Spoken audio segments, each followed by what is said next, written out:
Welcome. I would like to welcome you to another episode of the Unpopular Podcast. This is the man, the myth, the legend, Jalen Hunter. And if you do me a favor, please subscribe to wherever you're listening. Please subscribe to wherever you're watching. It definitely means a lot to me. But where we'll start is simple. We're going to talk about the Lakers. Now, I've touched on this topic a couple times throughout the weeks, seeing as though how this season has gone for the Lakers, but it's really time to tackle the Lakers.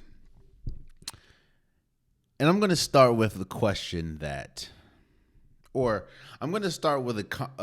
have a conversation. Let's have a conversation about one Anthony Davis.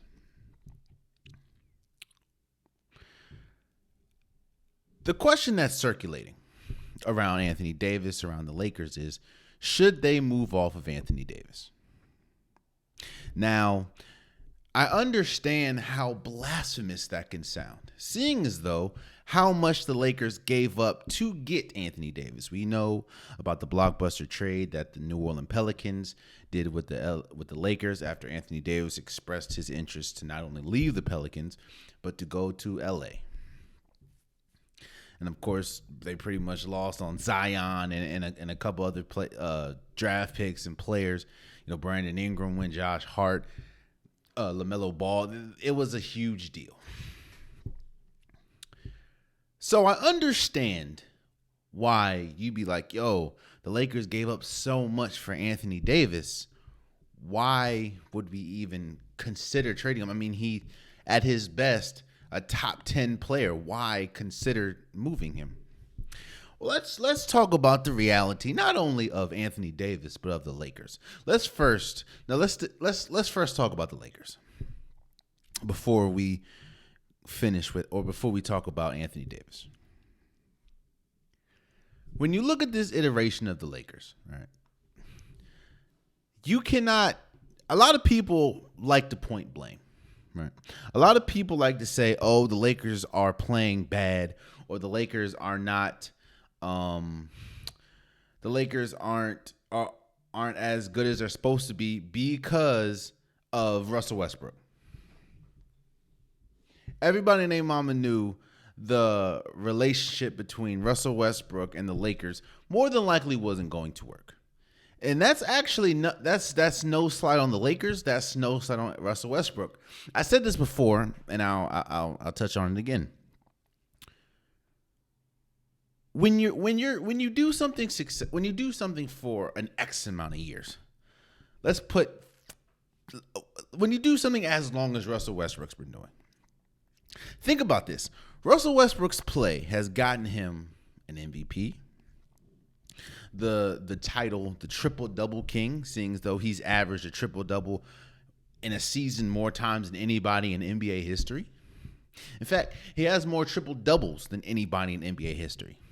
So it's hard for anybody to see the success, or what some people will call success, that Russell Westbrook has received for playing the way he's playing, to automatically change the way he plays. And then to what? The real question is, what are you changing that to? What are you changing? How would Russell Westbrook change his game? Well, first, you'd want him to be a better shooter, because more than likely a team that has LeBron James on it is going to be more LeBron James ball centric. Meaning LeBron James flourishes with the ball in his hand. I mean, he's arguably the greatest player of all time. He needs the ball in his hand. The problem is Russell Westbrook flourishes with the ball in his hand. And neither play too well. Neither really play that well off ball. But you don't want LeBron James to play off ball, if that makes sense. So it's hard for any player, whether Russell Westbrook, LeBron James, anybody, you expect them to change this deep in their career when what you want them to change to does not suit them. So when you have so many people blaming Russell Westbrook for the Lakers, that's not the case. You're asking a dog to turn into a cat. It just doesn't work. Well, people want to blame LeBron James. LeBron James built this team. LeBron James had say, and I do agree with the fact that they say that LeBron James did have a huge say-so. Because if you look at everywhere that LeBron James has gone, he's had input in the roster. I mean, you would want that, seeing as though it's LeBron James. It's arguably the greatest player of all time. LeBron James wanted to pair with Dwayne Wade. He also wanted Chris Bosh. He wanted Mario Chalmers to stay. He wanted Mike Miller. He wanted so many pieces, and he got them from in Miami. Go to Cleveland. He wanted Kyrie. He wanted Kevin Love. He got that. He wanted J.R. Smith. He got that. So I understand that criticism, and that criticism is a tad bit fair, but the amount of blame that they're putting on LeBron James, to me, is not warranted. The person that you really need to look at is Rob Pelinka, the GM, the general manager. He's the one that pulls the triggers on these moves. Look how this roster. Now, we talk about fit, and we talk about when you look at 2K. Let's talk about 2K for a second. When you look at 2K, the goal is to acquire as much talent as possible. When you're building a team, when you're building a roster, you want to acquire as much. Hell, even in pickup, you want to acquire as much talent as possible. But the problem with that is not all the talent matches. Not all the talent works. Going into the season, we looked at this roster: Carmelo Anthony, Trevor Ariza, Kent Bazemore, Avery Bradley, Anthony Davis, Wayne Ellington, Dwight Howard, LeBron James. Remember, they had Marc Gasol, DeAndre Jordan, Malik Monk, Russell Westbrook. We kept saying the same thing. People kept saying, analysts, fans, casual basketball fans, kept saying the same thing. This is an old team. Like, it has some big names: Melo, Anthony Davis, Russell Westbrook, Dwight Howard, LeBron James. It has huge names. But it's an old team. Why do you think that we said it's an old team? We didn't say it's an old team due to age. Of course, I mean 36 or 37, 36, 32, 31, 28, 34, 36, 20, 37, 33, 33. We didn't say just due to age. It's because it's hard. Basketball is a ever-flowing game. And the one thing that you need are younger legs, due to the fact that you're playing against people and you're playing against teams that are younger. So people talk about their age solely really because of their defense. Because history shows that older teams don't play that well of defense because they just can't. They're unable to keep up. Not saying that they're just completely trash, but they can't keep up. Hell, they blame Frank Vogel, and I do agree with some of the lineups that Frank Vogel be using. I don't understand. However, when you're trying to get something the Lakers' best players mostly this entire season have been LeBron James, Malik Monk, and Stanley Johnson, who they got off the scrap heap. But let's go back to Rob Pelinka. And I promise you, we are going to make our way back to Anthony Davis. Again, we talked about these players' age due to defense. We knew that they weren't going to be as good defensively because they're older. And we also knew, yes, LeBron James can want something. LeBron James can specifically say, I want him.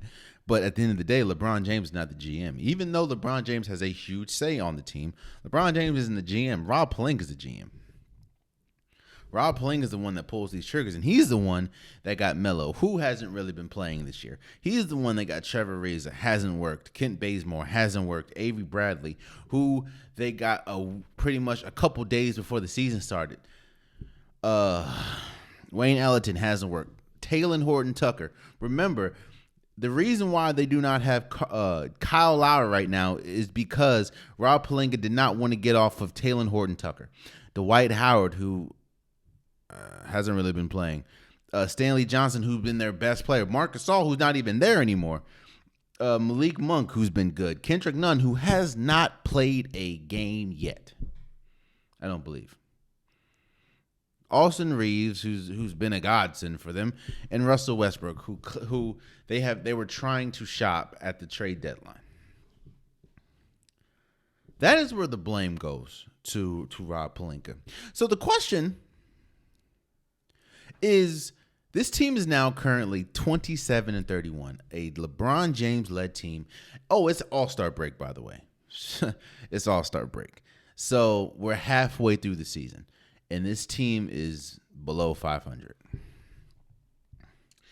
They're probably going to make the play-in, but I don't see them making it that far in the playoffs. I mean, nobody really has been playing well outside of LeBron James, Malik Monk, and Stanley Johnson. Avery Bradley has been okay from games, but those have been the real consistent players that have played well. Hell, LeBron James, and we'll talk about this a little later, LeBron James is in the MVP conversation.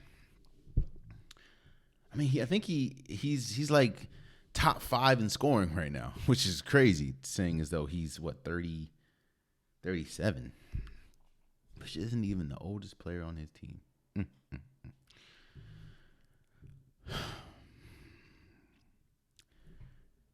And now we get back to Anthony Davis. The reason why you want to trade a player, there's a couple reasons why. Maybe the fit doesn't work. Maybe there's another player that will fit the organization a lot better, so he's collateral damage. Maybe he demands a trade, i.e. what happened with the Pelicans. There's a lot of reasons why you would think about trading a player.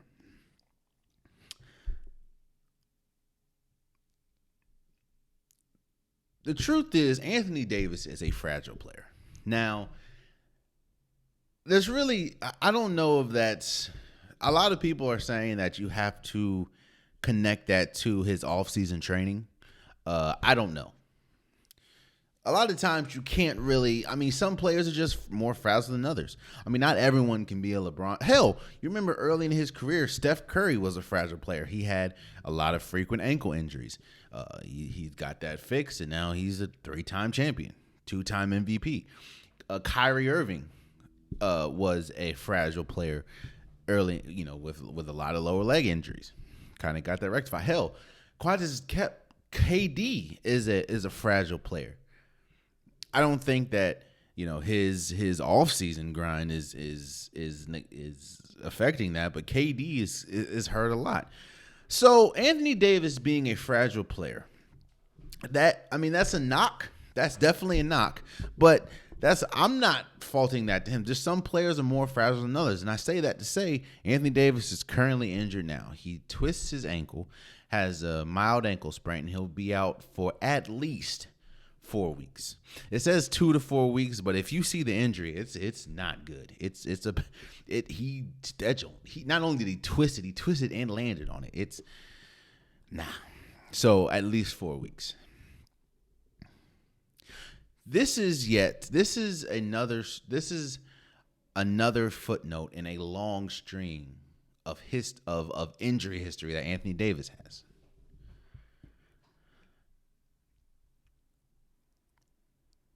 So why? Anthony Davis is 28. The thought that the Lakers had was Anthony Davis is a perfect when they're both healthy. Anthony Davis is a perfect pairing with LeBron James. Not only when the pick and roll game, Anthony Davis can kind of shoot a little bit, especially in the mid range. He has guard-like skills in some areas, dribbling, ball handling. His ability to finish above the rim. He's one of the best defenders in the league. Anthony Davis, and the pairing between Anthony Davis and LeBron James is perfect. So I understand why you wouldn't want to trade him. Hell, again, when he's available, Anthony Davis and healthy, when he's a top 10 player in this league, easily. There was a lot of people. Now, I was one of those people. I clearly was wrong, but I was one of those people that was debating, was Anthony Davis better than Giannis at their peaks? I was wrong. I'm going to come up here. I was wrong, okay? I was wrong. But there were strong arguments between who was better between Anthony Davis and Giannis. And a lot of people were picking Anthony Davis. I may have been one of those people. Again, I said I was wrong. But I may have been one of those people. But why? So you're asking me, oh Jay, top 10 player when healthy, perfect pairing for LeBron James. He's 28, so he's looked to be one of their cornerstones. Once LeBron James retires, once LeBron James moves on, you can hand over the keys to Anthony Davis. So why would you trade a player like that? Couple reasons. Reason number one, his availability. Your best ability is availability. And the fact that Anthony Davis continuously gets hurt has to be a cause for concern. To me, it's hard for me to hand over the keys to a franchise to a player that is constantly injured. The Golden State Warriors didn't become Steph's team until he got the ankle injury straight. Yes, they traded Monte Ellis. They got Steph Curry, but they were hesitant in making Steph Curry the face of the franchise due to the fact that he continuously had ankle problems. And once he got that rectified, all hell broke loose as far as Golden State. You see, there's before last few years, there was a conversation between, do you want to give the keys to Philly to Joel Embiid or Ben Simmons, due to the fact that Joel Embiid constantly was getting hurt. Now, of course, it's been rectified, and he is in the MVP conversation. Well, this will be the second year in a row he's in MVP conversation. But there was a league-wide argument to say, should we move towards Ben Simmons or Joel Embiid? And one of the biggest reasons for that was his injury. Hell, look at the Pelicans and how their franchise player, I don't even think has played this year, and that's Zion, due to health. So let's get back to Anthony Davis. Number one, his health. It's hard for me to hand over the reins of a franchise, especially a franchise as big as the LA Lakers, to a player that is not available as much as we need him to be available. Anthony Davis is a great player when healthy, and you may be injury prone when they have to add when healthy. Number two, look at the construction of this roster.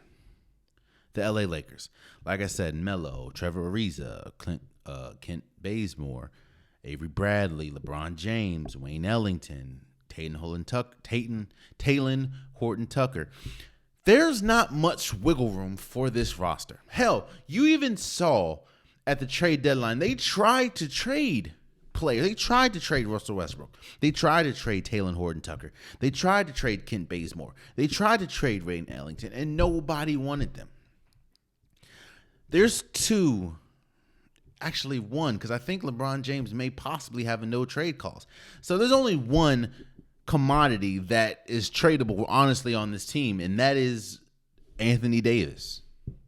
At least, there's only one commodity on this team that is tradable assets that you can actually get positive gain back from it. Because you heard the trades that they offered Russell Westbrook for John Wall. That's pretty much the same player at this moment of their careers.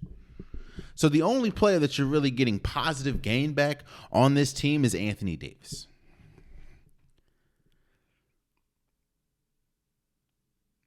Look, do I think that Anthony Davis is...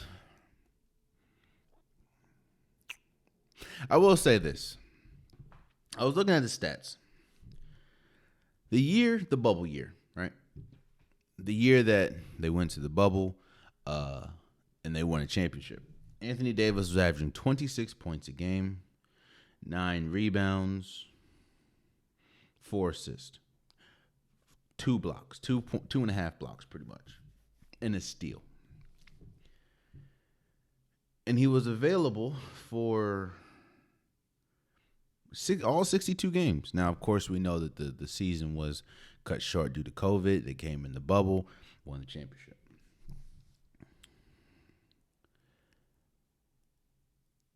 This year,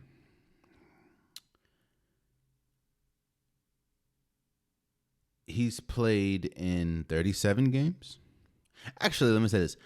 The bubble year, he played in 62 games. The year after that, he played in 36 games. He went from averaging 26 points to 22 points, 9 rebounds to 8 rebounds. He went from 2 blocks to 2 blocks if you round up. And he went from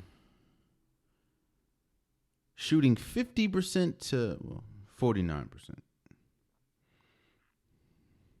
This year, Anthony Davis is averaging 23 points a game, 10 rebounds, 3 assists, and 2 blocks. So what am I saying?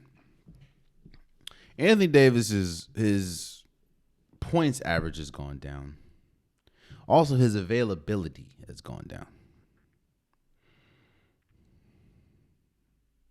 And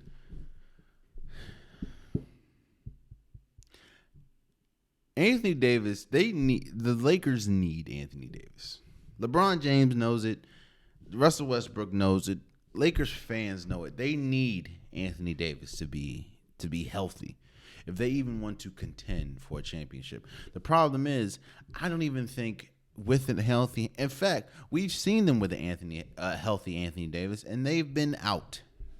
Or I'm not saying out. They have not been good. They're still below 500. Now, yes, Anthony Davis missed a lot of the season already with I think it was an MCL sprain. Now he's missing again with an ankle injury. Anthony Davis is a fragile player. And that's just some people, it just is what it is. Some people can't control it. Some people can't help it. That's just how they were built. That's just how they were, that's just how their bones work. Fragile players. But I think that especially this offseason, you have, yes, it may, I just think you have to really look at trading Anthony Davis due to the fact that most of this roster is going to be here next year. And if you really look at the free agent market, who are you getting? I mean, yes, you can swing for no. Because if you look, maybe a James Harden, he already signed his player option. You can swing for Bradley. Bradley Beal more than likely is going to try to get the max contract or super max from Washington.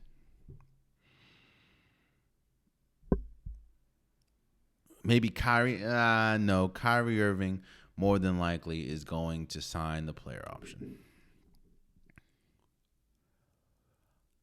So what are you left with? Next year is not going to be that good, or this offseason is not going to be that good of a free agency class as if you look at the players that are actually going to be available that don't sign the player option. I'm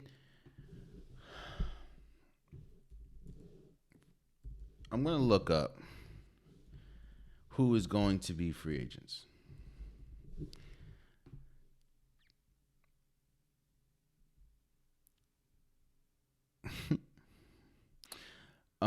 Let's see. Anthony Simon, he's restricted. So I don't see him leaving Portland, especially seeing as though they just gave up CJ McCollum. And if I was Anthony Simon, no. Is he really going to change? I know he's been playing really well in Portland, but is he going to change the game? No. What about Gary Payton III? I doubt he's leaving Golden State. Mitchell Robinson, but you have Anthony Davis. Jalen Brunson, that will help a lot. However, I don't see him leaving Dallas. DeAndre Ayton, he'd be a fool to leave Phoenix, and Phoenix would be a fool to let DeAndre Ayton go. So Miles Bridges, I don't see it because he'll pretty much be playing the same position as LeBron James. Nah. Player option, Kyrie Irving. I mean, are you going to pair that back? No. I mean, we saw what happened with Kyrie Irving when he went to Boston, and now we're seeing with the whole vaccine thing. I don't see it. Bradley Beal, yeah, no. Maybe in a trade, but I see Bradley Beal getting the contract extension or the player option. He's probably not going to sign that, but he will. He is trying to get the Supermax. James Harden, no. And Zach LaVine, no. So who are you getting? Who are you getting?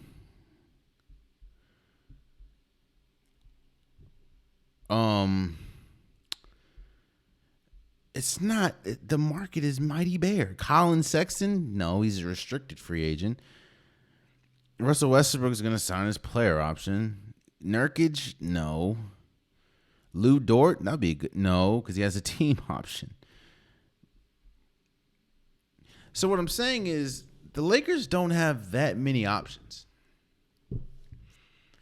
which is why I said I think, maybe the last part of this is you want to trade now, because like me and like Lakers fans, people are saying that Anthony Davis has an injury history. Now I understand why you wouldn't want to trade him after winning a championship. And I also understand why you wouldn't want to trade him the year after, seeing as though he's still only he was 27 at the time. But Anthony Davis, you want to trade him now. If you plan on trading, you want to trade him now when his stock is high. It's not at an all-time high, because of course his stock at an all-time high is after he was traded to LA and winning the championship. But you want to trade him now because at this point, as much as I don't want to say it, it's true. He's damaged goods. And nobody's going to trade top dollar for damaged goods, even if the damaged goods is Anthony Davis. So if I were the Lakers, I would think long and hard about trading Anthony Davis, because if you look at the trajectory of the team, realize that LeBron James is having one of the best seasons of his career. One of the best seasons of his career, and it's more than likely not, if they even make the play-in tournament, they're probably going to get bounced out either in the play-in or the first round, because that means more than likely if they win the play-in, you're going to have to go against either the first seed or the second seed, and right now it's looking like Phoenix or Golden State. I don't see them beating either. So if I were the Lakers, I would seriously consider trading Anthony Davis, because at this point, who are you going to build around when LeBron James or LeBron James again? This is how you know where they're at. LeBron James, like I said, is having one of the best seasons of his career. LeBron James this season is averaging 29 points a game, 7 assists, 8 rebounds. He's 37, averaging almost 30 points a game. And the Lakers are 27 and 31. Which means LeBron James, LeBron James is having a season that could carry a team, but this team is not good enough to even be carried. Meaning, I would look to trade Anthony Davis, because what are you getting with, even if you keep him, even if let's look in the future. Let's look next year, because I think this year's a wash. Let's look next year. You're gonna have Russell Westbrook again.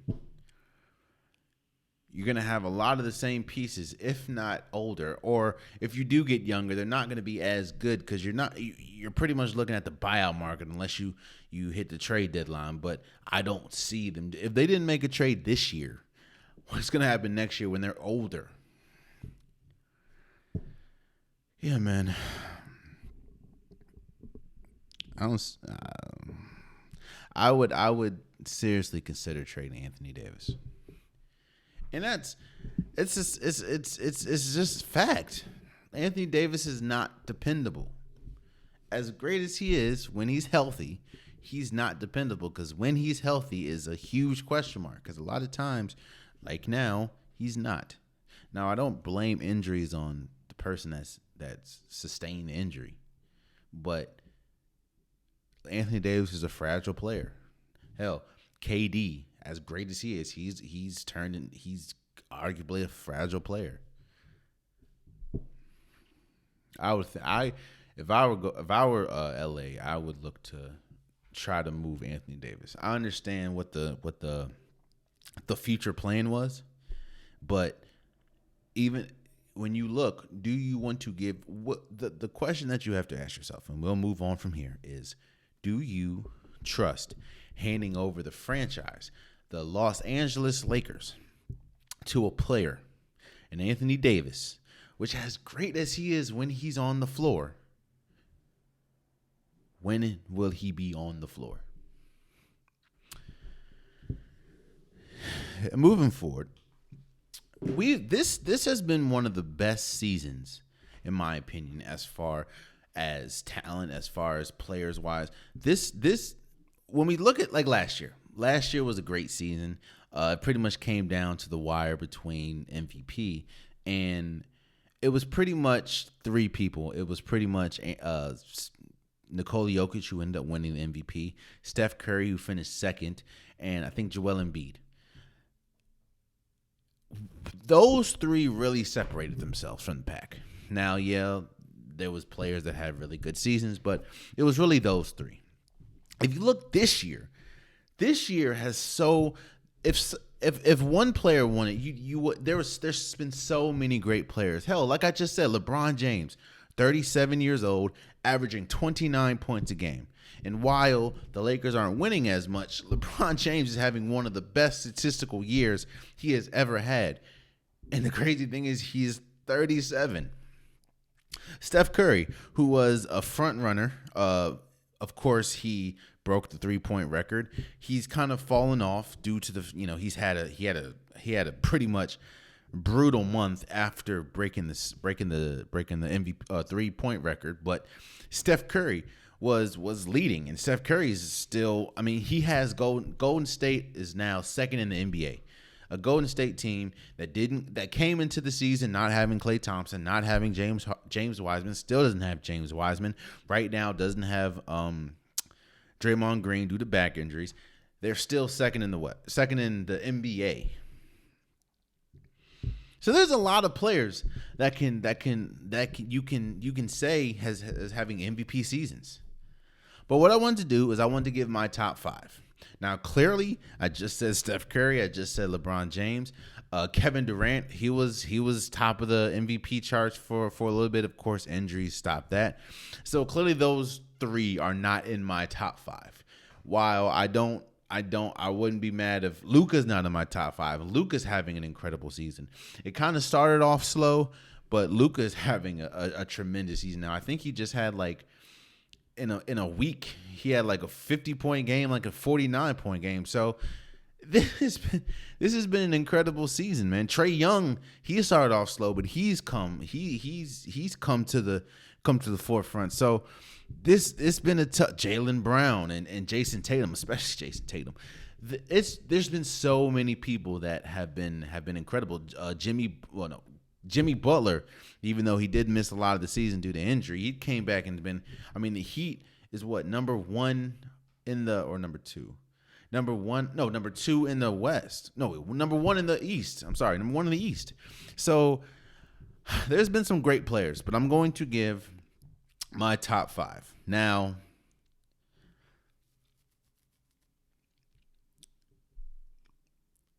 the hardest person to leave off my top 5, and I'll say it now, is Chris Paul. Chris Paul, not only does he have the Phoenix Suns, him, of course, Devin Booker, Bridges, they're the number one team, and they're the number one team in the NBA, and it kind of doesn't even look close. Like it kind of feels like they're a number one team by country. Like I think they have like a 6.5 game lead, and it's just they are incredible. But I left Chris Paul off my list because while Chris Paul has been incredible, Chris Paul has been arguably one of the best, if not the best, point guard in the league this year. But I just feel that a lot of the success that the Phoenix Suns have had, yes, while Chris Paul is a big part of it, it's also due to a big part of what Devin Booker's doing in his scoring output. What Mikal Bridges is doing, not only for his defense but for his clutch shooting. I just feel it's more of a collective effort for Phoenix than it is just Chris Paul. You know what I mean? Now, that could be said for some of these people on this list, but that's why Chris Paul is not on my list right now. And I'm not taking away from the incredible season that he's having. He was the hardest person. Let me say that. He was the hardest person to leave off my list. Yes, even tougher than Steph, especially where their record is and what he's doing. LeBron, it was tough. But let me give you my top 5. Let me start at number 5. Number 5, I have Ja Morant. First and foremost, I don't think people knew Ja Morant was good. And Ja Morant is an incredible player. Do not get me wrong. But nobody expected the leap that this man has taken from one year to the next. I mean, think about it. Last year, the man he's improved. He's improved since coming to the league. Let's just say since last year. He's improved his scoring. He's improved his defense. He's improved his rebounding. He's improved his 3-point percentage. He's improved his field goal percentage. He's improved his offensive rating. He's improved he's improved his entire game. And Ja Morant has emerged as one of the best point guards in the league. Now, I knew that there was a time where he could be that, but when you have a league that has Steph Curry, that has Chris Paul, that has Kyrie Irving, that has Luka Doncic, that has, some people consider James Harden a point guard, I never would have thought that Ja Morant would burst through the seams as fast as this is his 3rd season, and he's arguably been the best point guard in the league for the duration of the season. So I have to put him at number 5, man. Ja Morant's been incredible. I mean, while this team is not just Ja Morant, I mean, Desmond Bane has been great. Jaren Jackson Jr. has been great. There's been some pieces, so it hasn't just been Ja Morant, but this team goes, and they had a really good record. He did miss like 13 games, which is one reason why I only have him 5th. And they had a really good record. I think they only lost like 1 or 2 games with him missing. But as we see now, this team goes as far as Ja Morant takes them, and Ja Morant has been. Ja Morant's 27 points a game, 6 rebounds. A guard, by the way, who is 6'3", 27 points a game, 6 rebounds, 7 assists.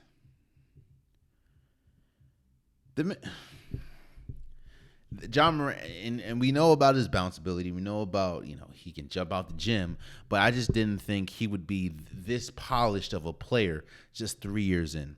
So I have Ja Morant at number 5. I apologize. Number 4, I have DeMar DeRozan. It wouldn't be a list in my opinion if you didn't have DeMar DeRozan, seeing as though everybody, including myself, questioned the move that the Chicago Bulls made this offseason, bringing in players like DeMar DeRozan, Alex Caruso, what's his name, Lonzo Ball. I just didn't. Because DeMar DeRozan is so heavily. Let me say this: DeMar DeRozan's game is flourished by having the ball in his hands, as well as Zach LaVine. And at that point, Zach LaVine was their best player. So I just didn't know the fit. And when I saw that they were putting DeMar DeRozan at power forward, I'm like, there's no way. There's no way, because he doesn't even play defense like that. But there's no way DeMar DeRozan would be this good. Well, DeMar DeRozan is averaging 28 points a game, which is fourth in the league. He's averaging 5 rebounds and 5 assists. But his just season stats don't really tell the big picture. I mean, I think he just passed Wilt in most consecutive games with 35 or more points, shooting 50% or more. Like, DeMar DeRozan has been the best player, and seeing though Zach LaVine has been out, missed some time. Lonzo Ball's out right now. There's been a lot of injuries for the Bulls. DeMar DeRozan, he's been one of the most clutch players in the league. He's been one of the most consistent offensive players. He's been better defensively than he's ever been, honestly. I can honestly say that I was wrong, because I did not think that it was a good fit between or a good fit that is, DeMar DeRozan, Zach LaVine, and the Bulls. But I was clearly wrong. And I have DeMar DeRozan fourth in my MVP. He's been that good. He's been that good. Number 3, I have Giannis. And honestly, number 1, 2, and 3. All these 3 players can be interchanged, and if one of these 3 players win the MVP, I wouldn't be shocked. And like I said, number 3, I have Giannis. Giannis just had a 50-point game, man. Giannis has,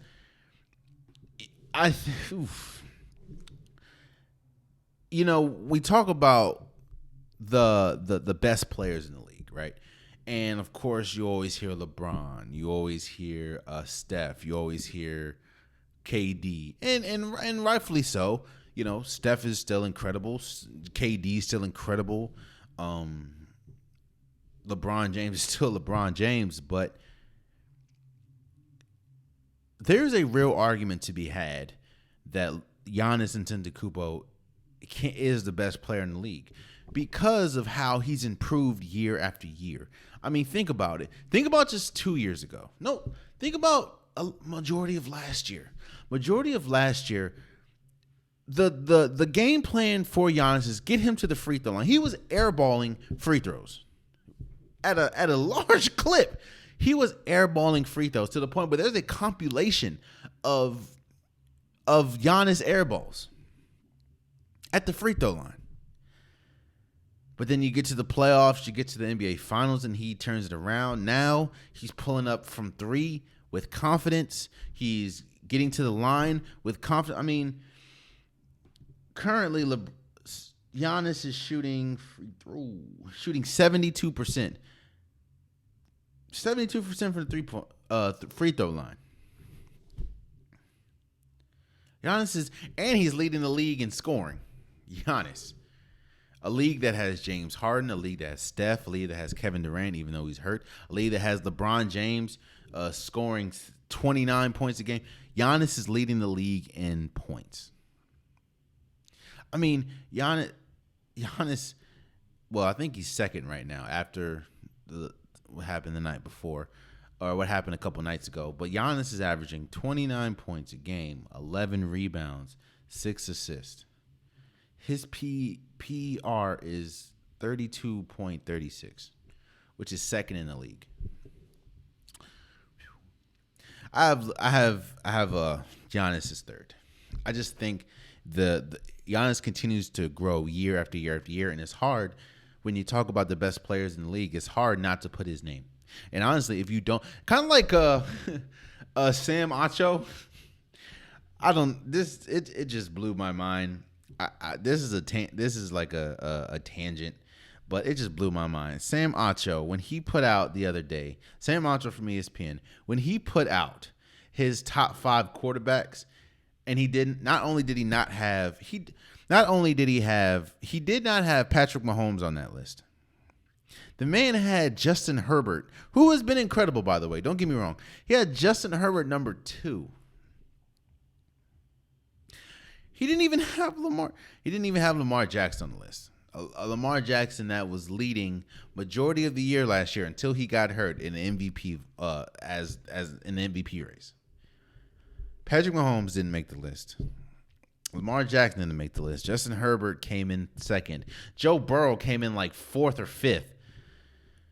In fact, I think Joe Burrow came over. I think Aaron Rodgers, who just won the MVP, was 4th. That's all I'm gonna say about that. Let's get back to the regularly scheduled program. Giannis, I have Giannis at number 3. And number 2 and number 1 has been I've been struggling with this the most. Number 2 and number 1. Honestly, in my opinion, it's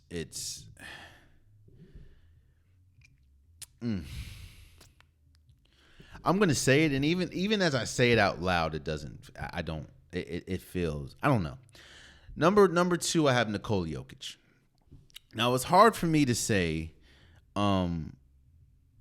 he's number 2 because Nikola Jokic last year, his averages was 26 points last year, 11 rebounds, and 8 assists. This year, 26 points, 14 rebounds, 8 assists.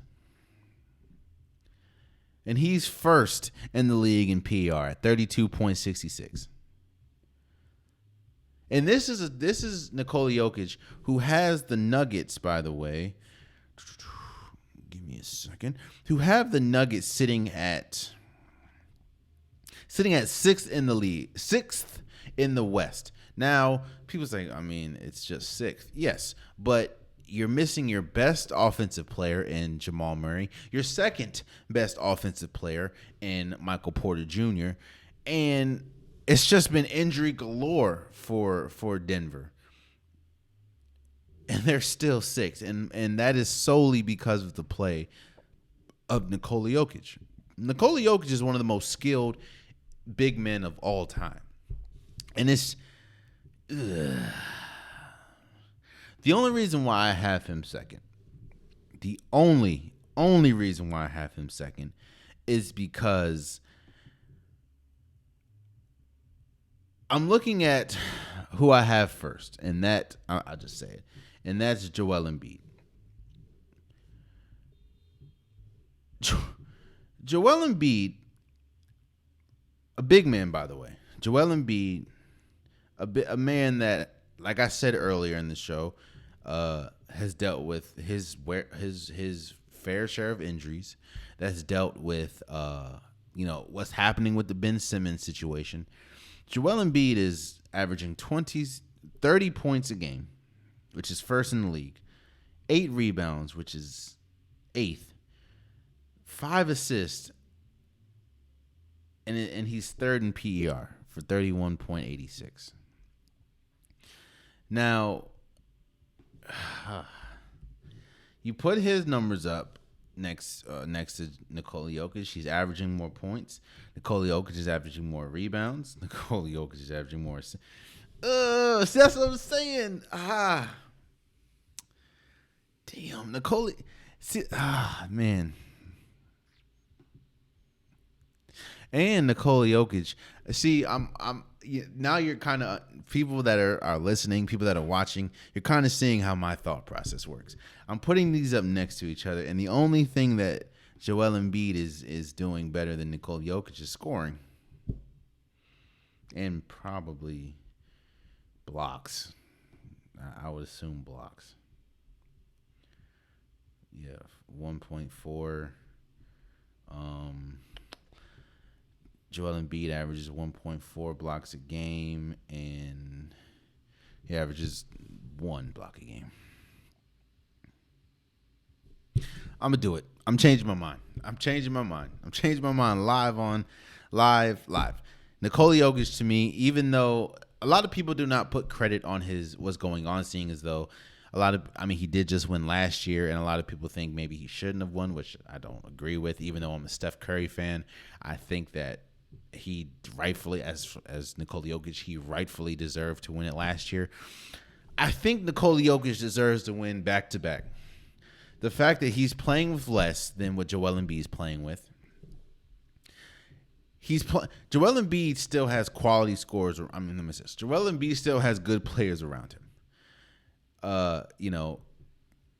You can feel how you feel, even though he's not as good as he once was. But Tobias Harris, Maxi's been good. Danny Green has been hitting stuff. Matisse Thybulle has been incredible defensively. They had Steph Curry. They had Seth Curry. And now you have James Harden. Now, of course, James Harden hasn't played yet for them, but you have James Harden. I'm going to go with Nikola Jokic. I think Nikola Jokic has played well enough to win his second straight MVP. So my MVP list, number 1, Nikola Jokic. Number 2, Joel Embiid. Number 3, Giannis Antetokounmpo. Number 4, DeMar DeRozan. Number 5, Ja Morant. That's my list. Just putting them stats up next to each other, man. Nikola Jokic is 8th in assist, 2nd in rebounding, 1st in PER. And while Joel Embiid is 1st in scoring, he's 8th in rebounding. 8th in rebounding. That's crazy. 8th in rebounding, 38th in assists, and 3rd in PER. So it's not that far apart, but I just think Nikola Jokic should be the MVP. So, and who's on your list? Let me know. Moving forward. So the college football, let's go a little football before we go. The college football, I think they pretty much had a hearing, or they pretty much came together and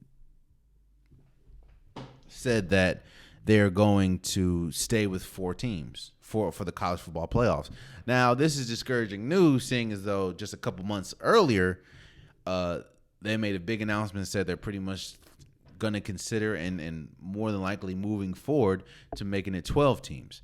But there was a lot of people. There was a couple conferences or conference heads that weren't trying to deal with that.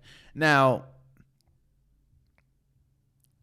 I don't understand why you would be against a 12-team college football playoffs if you didn't believe that your conference was going to have anybody in the college football playoffs.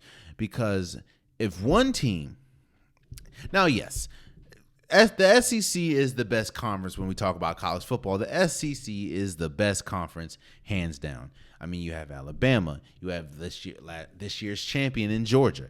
You have Auburn, even though they had a bad year. You have Auburn. You have Kentucky. You have Mississippi State.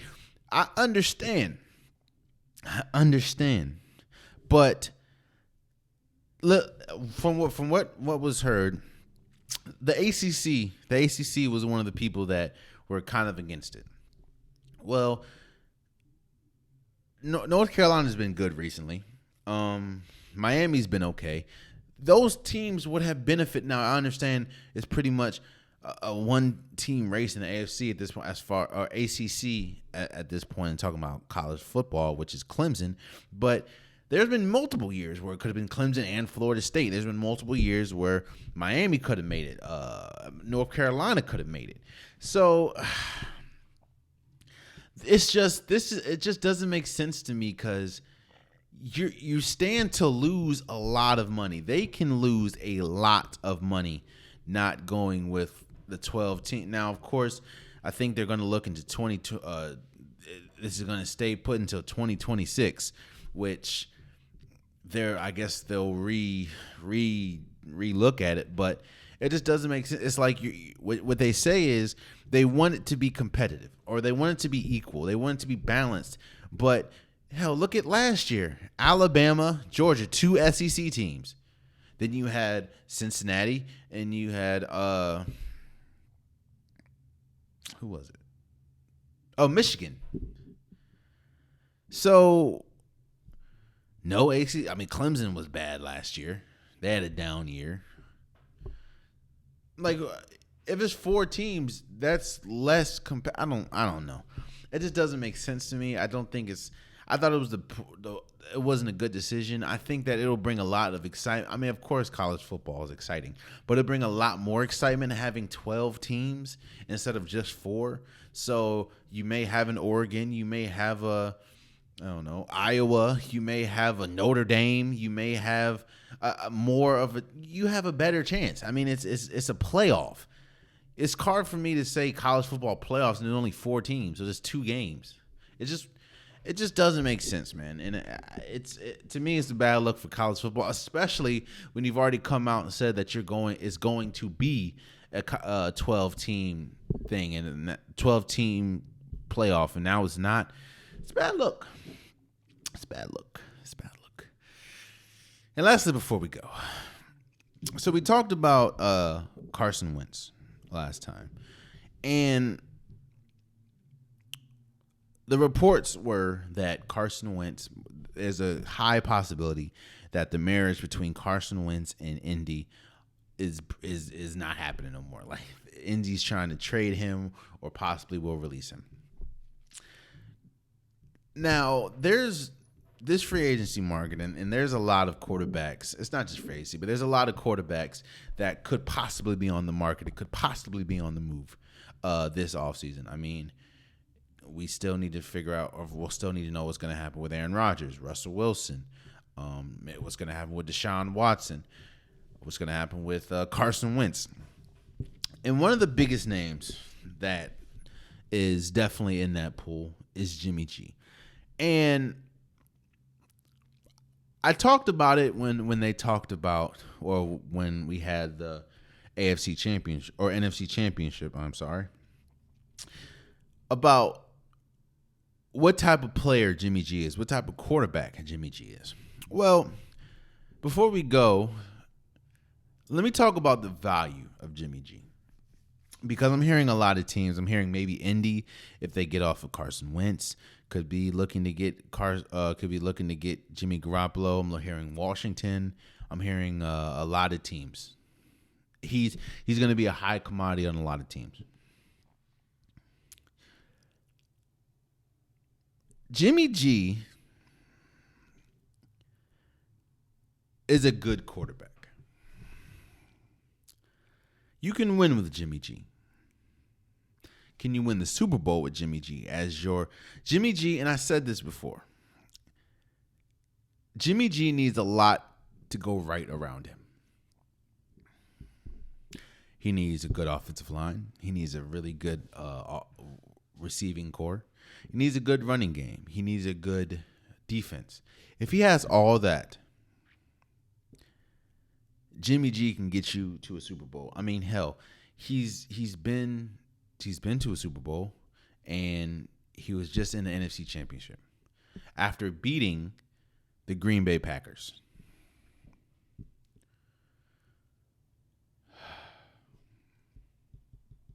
And almost beating the LA Rams, who eventually won the Super Bowl. If it wasn't for a couple instances, they may possibly have won. Jimmy G needs a lot to go right for him to be at his optimal level, right?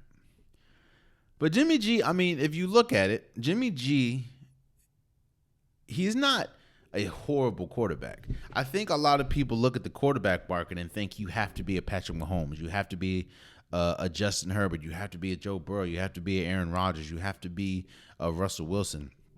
Not those are you have to be a Lamar Jackson. Those are very rare quarterbacks. And while I don't think Jimmy G is as good as any of the people I just named, I do think that Jimmy G is good. A lot of people ask, should Washington give up a first-round pick? Well, from what we're hearing, they're thinking about getting Kenny Pickett from Pitt, I think.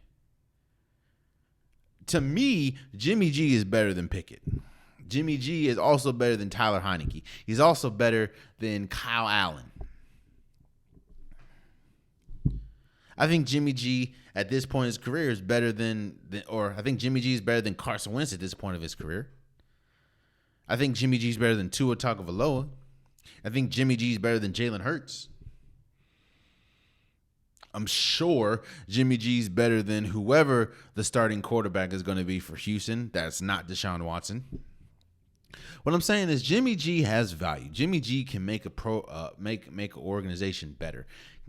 If everything around him is perfect, he can win that organization a championship, or at least put them in position to win a championship.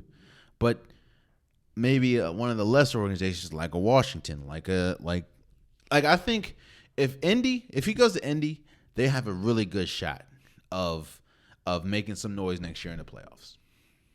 I think if he goes to Washington, I think he has a really good shot. I think the NFC East now turns into a 2-team race between Washington and Dallas. While I'll still probably pick Dallas, I think it's a 2-team race.